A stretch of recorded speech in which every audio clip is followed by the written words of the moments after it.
The clouds are finally beginning to part, but the ground is still quite wet. So the Badlands are not going to be a good idea today. So today, we're going to be going to Agate Springs.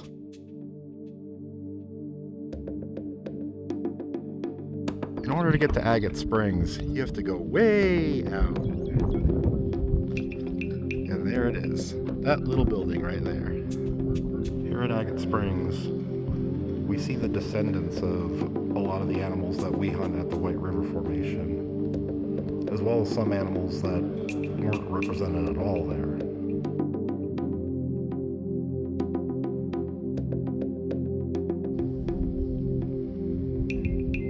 This is where all those fossils were found.